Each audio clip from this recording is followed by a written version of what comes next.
The copper scent of the cathedral always sharpened her senses, but today it felt heavy, cloying.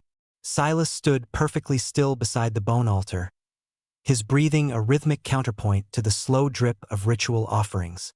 Ravith watched the way the red ambient light caught the pulse in his neck. He looked so small against the iron walls. They called it weakness. She called it patience. 18 cycles had passed since Blood Chancelless Ravith Zelmora had performed the forbidden rite. Yet the warrior aristocracy of the Zelvari still whispered in the shadows of the Scarification Cathedral. A sovereign of 9 systems, a woman whose skin was as hard as the iron she ruled, had tethered her very soul to a creature of soft tissue and fragile bone. It was an eccentricity they tolerated only because her claws remained the sharpest in the hegemony. Ravith shifted her weight, the plates of her armor sliding with a metallic hiss that silenced the lower initiates. She reached out, her talons hovering just inches from Silas's shoulder before she settled them firmly against his colonial spun jacket. He didn't flinch. He never flinched. The warmth radiating from his skin was a constant, grounding reality that defied the cold, sterile tradition of her people.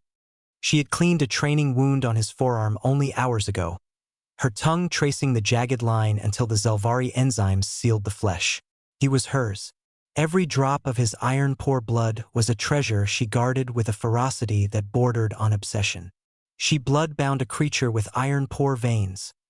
A voice echoed through the vaulted chamber, dripping with manufactured pity. His blood is barely worth tasting. Ravith did not turn. She didn't need to. Her tracking senses identified the speaker instantly. High Priest Malachar, a withered elder whose skin had turned a sickly, oxidized gray from centuries of blood magic. He stepped from behind a fluted iron pillar, his own ritual scars glowing with a faint, necrotic light. The other nobles parted for him, their eyes darting between the Chancelless and the human who supposedly diminished her. "You waste our heritage, Ravith," Malachar continued, his voice scratching like a blade on stone. "To bond is to strengthen the line. Instead, you have tethered the Zelmora legacy to a parasite that cannot even track a scent across a room. Look at him. He is a void where a warrior should be." Silas remained motionless. To the Zelvari, his lack of a snarled response was proof of cowardice. To Ravith, who felt his heartbeat sinking with her own through the resonance of their bond, it was the silence of a predator waiting for the wind to change. She felt the low thrum of his heart, steady, calm, and utterly unafraid. The biological reality of her consort was something the Zelvari elite fundamentally misunderstood. Human blood contains approximately 0.5 g of iron per liter. An adult carries roughly 4 g total. This iron is bound in hemoglobin and critical for oxygen transport. Disrupting blood flow for just 4 seconds causes loss of consciousness. At 10 seconds, irreversible brain damage begins. Controlling blood is, biologically, controlling life itself. Malachar raised a gnarled hand, and the blood channels in the floor began to churn. "The bond is a sickness," the priest spat. "And as your elder, I shall provide the cure. I will dissolve the marrow of this creature and return your senses to the iron." The air in the cathedral grew cold. The liquid in the floor rose, forming serrated blades of suspended crimson. Ravith felt the challenge. She drew one claw across her own palm, letting her dark, iron-rich blood hit the floor with a heavy splat. It was the ancient signal for a blood duel. "You will not touch him," Ravith said, her voice a dangerous calm that should have sent Malachar retreating. "He is nothing," Malachar countered, the blood constructs screaming as they lunged forward. Silas stepped in front of her. He didn't draw a weapon. He didn't crouch in a defensive frame.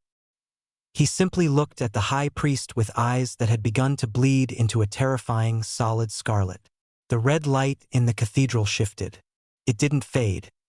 It intensified, drawn from the floor channels and the veins of the gathered Zelvari by a force that defied their ancient magic. High Priest Malachar's crimson blades froze mid-air, trembling as if the liquid itself were trying to scream. Silas Thorne didn't move his hands, but his gaze remained locked on the elder, His pupils dilated until the iris vanished into a sea of bruised scarlet. He spoke again, and the sound wasn't a human voice. It was the vibration of 1,000 hearts.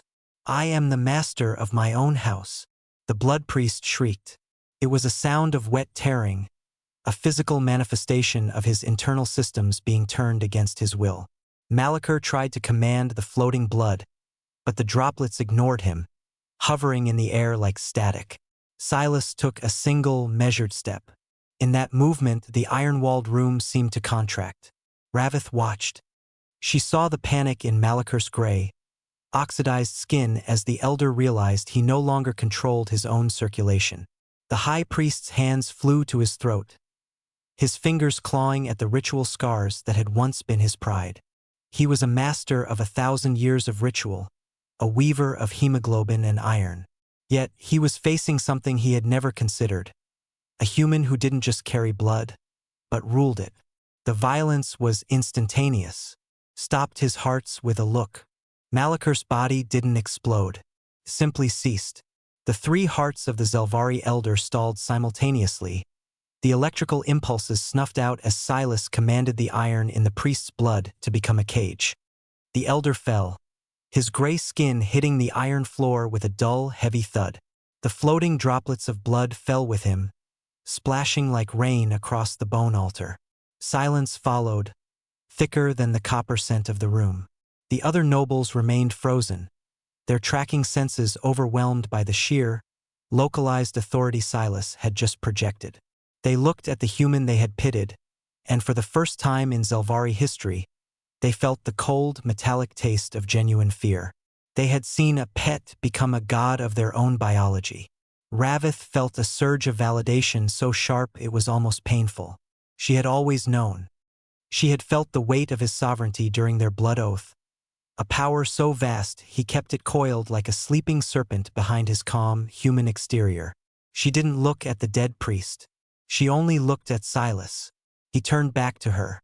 The unnatural red in his eyes receded, returning to the soft, familiar brown she had first memorized 18 cycles ago. The cathedral remained silent, the gathered aristocracy refusing to even breathe loudly as he resumed his position at her side. He reached out, his hand sliding over her ironclad forearm until his fingers found the gap at her wrist. His touch was warm, human, and entirely hers. Ravith didn't pull away. She leaned into the contact, her own dual heartbeats slowing to match the steady, victorious rhythm of his. The dark humor of the moment wasn't lost on her.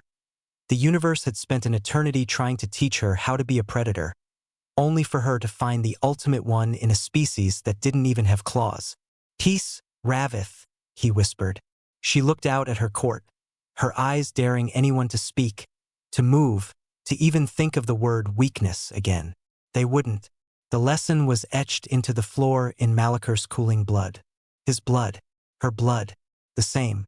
She adjusted the blood glass vial at her throat, the mixed liquid inside glowing in the dying red light. The Zelvari would tell stories of this day for 1,000 years, warning their young that some bonds were not anchors, but triggers. 42 species share one rule now: never touch a sovereign's human. The galaxy is full of things that bite, but only one that remembers how to stop your heart from the inside.